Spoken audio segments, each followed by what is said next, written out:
জানি না ভারতের টি-20 দলে ঢুকতে শ্রেয়াসকে আর কি করতে হবে। আক্ষেপের সুরে কথাগুলো বলছিলেন শ্রেয়াস আইয়ারের বাবা সন্তোষ আইয়ার। কারণ দারুণ ছন্দে থাকার পরেও এশিয়া কাপের স্কোয়াডে জায়গা হয়নি তার ছেলের। আর কি করলে ডানহাতি এই ব্যাটার টি-20 দলে ডাক পাবেন, এই প্রশ্নই যেন খুঁজছেন ভারতের সাবেক ক্রিকেটার থেকে শুরু করে ক্রিকেট প্রেমীরা। কিন্তু উত্তরটা আসলে কারোরই জানা নেই। স্বাভাবিকভাবেই তাই শ্রেয়াসের বাবা সন্তোষ আইয়ারও এই বিষয়টি নিয়ে খুব হতাশ। তবে ছেলেকে দলে রাখার জন্য অনুরোধ করেছেন তিনি।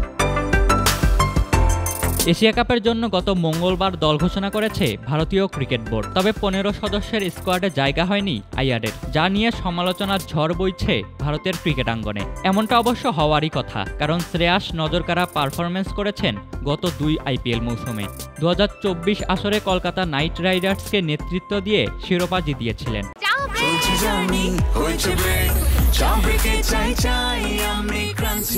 যে কোনো চা ব্রেকে বিস ক্লাব ড্রাই কেক, চায়ের সাথে আয়েশ।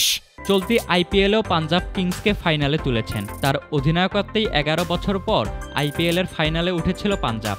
আর ব্যাট হাতে 50 গড় ও 175 স্ট্রাইক রেটে ডানহাতি এই ব্যাটার করেন 600 এর অধিক রান।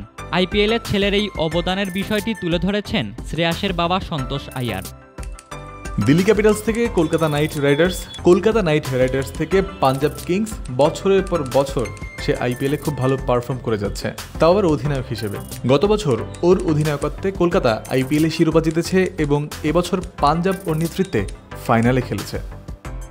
ওয়ানডে দলের নিয়মিত মুখ আইয়ার ভারতের হয়ে সর্বশেষ টি-20 খেলেছেন 2023 সালের নভেম্বরে।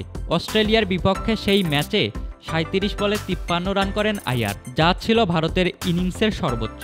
এরপরে তাকে আর টি-20 দলে দেখা যায়নি। তবে গত টি-20 বিশ্বকাপের পর আইয়ার ঘরোয়া লিগ সহ এই ফরম্যাটে 26টি ম্যাচ খেলেছেন।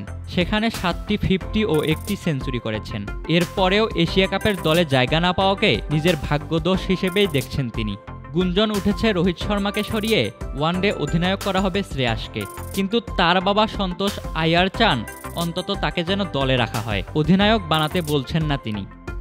আমি বলছি না যে ওকে ভারতীয় দলের অধিনায়ক বানাও, কিন্তু অন্তত ওকে দলে রাখো। দল থেকে বাদ পড়লেও সে একবারের জন্য অসন্তোষ প্রকাশ করেনি, শুধু বলেছে এটাই আমার কপাল, কিছুই করার নেই। সে সবসময় মাথা ঠান্ডা রাখে, সে কাউকে দোষারোপ করছে না, কিন্তু ভেতরে ভেতরে কিছুটা হলেও হতাশ। সংযুক্ত আরব আমিরাতে এশিয়া কাপ শুরু হবে আগামী 9 সেপ্টেম্বর থেকে। এর পরদিন স্বাগতিকদের বিপক্ষে শিরোপা ধরে রাখার অভিযানে নামবে ভারত। ইশতিয়াক মাহিন, ক্রিক ফ্রেঞ্জি।